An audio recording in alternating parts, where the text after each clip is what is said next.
In this year of 2020, many of us have been on many Zoom or other virtual meetings, and we've gotten pretty used to these platforms. However, I witness on a consistent basis 5 major mistakes that people use when speaking on these platforms. And today I'm going to share what those mistakes are and how you can fix them. What's up everyone? My name is Wade Patterson and I'm passionate about all things communication. So if you like this video, subscribe, turn on your notifications, and check out some of the other videos I have done about how you can be a better communicator. Mistake number 1 I see incredibly common on Zoom meetings is the lack of eye contact. And this is a bit odd because eye contact means you're looking right at that camera lens.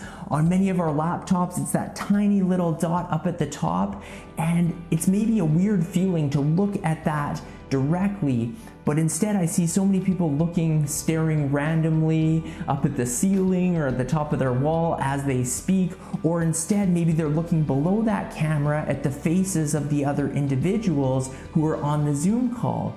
But it's incredibly important to remember that when you look at the camera lens, that is the same thing as eye contact. It's virtual eye contact with your audience. By staring at that camera lens, you will be using effective eye contact. The second most common mistake I see on Zoom is the swivel chair. If your chair has a bit of a swivel to it, you want to realize if you are swiveling as you talk. Many of us don't even realize that we are, but for the audience, it's a bit distracting if while you're talking, especially if you don't have the eye contact, you're looking around, you're moving side to side, it's distracting. Be mindful of how you're sitting. If you don't have an option other than a swivel chair, then you're going to have to really focus. Otherwise, if you can bring in another chair that is simply stationary and it's not on wheels and it doesn't swivel, that is a great option for Zoom calls so that you can sit still and have great posture. The third most common mistake I witness constantly on virtual meetings or Zoom calls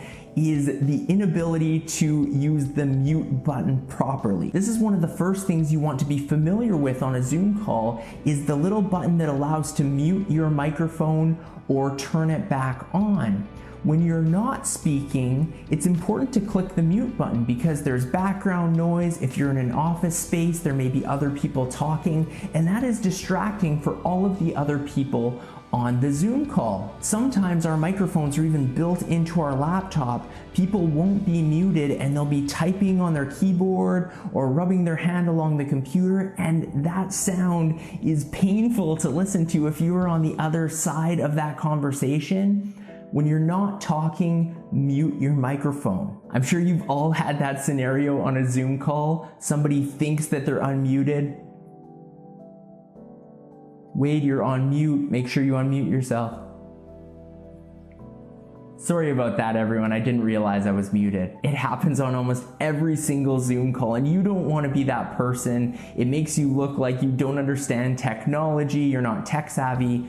Understand where the mute button is and utilize it. Mute yourself when you're not talking and be quick to unmute yourself when it is your turn to talk. Mistake number 4, and this one is perhaps debatable. Feel free to disagree with me in the comment section if you don't think that this is a mistake, but I'm gonna put it out there as a mistake, and I'll give you a reason why. Mistake number 4 is using a virtual background. Zoom allows you to add a photo or even a video that can be playing behind you or shown behind you as you are sitting there in a Zoom meeting. And many people use this, especially if their space is cluttered behind them, or for whatever reason, maybe it's a boring wall that they have and they don't want to showcase that behind them. So they use a Zoom virtual background. Might look like they're on a beach or perhaps in a mansion. And these, especially early on in March and April when we were all on countless Zoom calls,